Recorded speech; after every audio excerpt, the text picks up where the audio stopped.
एक पिक्चर की लंबाई 5 से लेके 6.5 किलोमीटर की होती है। 75 ईयर तो इसको इंडिया में आए होंगे। यहाँ पे ये पूरी फिल्म है, ये छोटी छोटी फोटोग्राफ है। ये साथ में लेफ्ट साइड पे एक ग्राफ सा बना हुआ है, इसको बोलते हैं साउंड ट्रैक। अगर आप पुरानी कैसेट या रिकॉर्ड देखोगे, उसके ऊपर लिखा रहता है फ्रॉम ओरिजिनल साउंड ट्रैक, क्योंकि ओरिजिनल साउंड यहाँ पे इसकी रिकॉर्डेड होती थी। इस मशीन के अंदर बिजली के नाम पे एक ये मोटर है, एक बल्ब है, एक साउंड का लैंप है, बस इसमें कुछ नहीं है। सर जी, सत श्री अकाल। ठीक है जी। सर जी, अपना नाम बताइएगा। मेरा नाम जय सिंह है जी। तो आज हम क्या देखने वाले हैं आपके यहाँ पे? ये सिनेमा प्रोजेक्टर है। पुराने जमाने में पिक्चरें देखते थे, सबसे बड़ी मशीन यही रहती थी। तो सर जी, कितना पुराना होगा ये? 1950 में जो हमारा डिस्ट्रिक्ट हेडक्वार्टर है संगरूर, वहाँ पे मोती सिनेमा बना था। तो वहाँ से मालूम हुआ था कि तब भी ये मशीनें वहाँ पे सेकंड हैंड आई थी यूएस से। तो हमारे को इसका एक मैकेनिज्म समझाइए। देखिए, इसमें यहाँ पे ये पूरी फिल्म लोडेड है। ये जो पार्ट है इसका प्रोजेक्शन पार्ट है। यहाँ पे नेगेटिव में से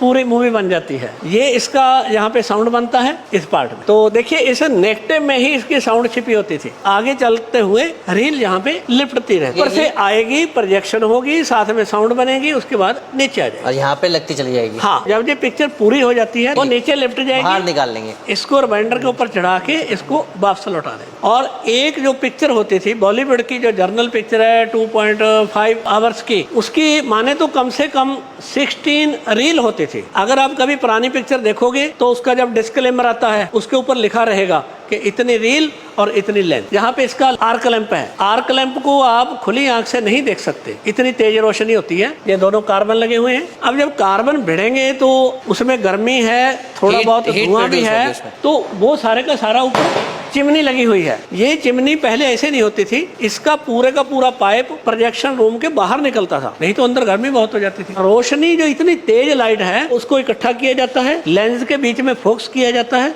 तब जाकर के वो पिक्चर आगे निकल जाती है। वो सीधे वो पर्दे पे जाती है। वो पर्दे पे जाती है। जनरली भी मैं दर्शकों को बता दूं कि ये एक मशीन सफिशिएंट नहीं होती थी, ये 2 मशीनें होती हैं, दोनों का पेयर होता है। अगर पुराने कुछ इस वीडियो को देख रहे हैं तो वो देखते होंगे कि अक्सर जो पीछे से लाइट आती थी, कभी इस खड्डे से लाइट आती थी, कभी इधर वाले से आ जाती थी, वो बार बार चेंज होती रहती थी, क्योंकि इसके ऊपर ज्यादा से ज्यादा 10 से 12 मिनट की रील होती है एक। तो ये दोनों मशीनें रहती थी, इसमें सीक्वेंस होता था कि जैसे 16 रील आई है, एक रील इसके ऊपर लोड हो गई, 2 नंबर दूसरी मशीन पे, उस वाली पे। हाँ, तो जब पिक्चर खत्म होने को आती है, ऑपरेटर को मालूम होता था कि कब जाके ये खत्म होगी, तो उस ऑपरेटर मशीन को चालू करके एक पैडल दबाता था, इसकी रोशनी साउंड बंद, दूसरे की चालू, तो दर्शकों को मालूम ही नहीं पड़ता था कि ये रील चेंज हो गई है। जी, पहली इस पे चली, दूसरी उस पे चली, फिर तुरंत तीसरी इस पे चल गई। जिसका ऑपरेटर था, 3 लोग होते थे, 3 लोग इससे ऑपरेट करते चलाते थे। तो रील को तुरंत उतारना है, वो रिवाइंडर के ऊपर टर्निंग करना है और उसको बॉक्स में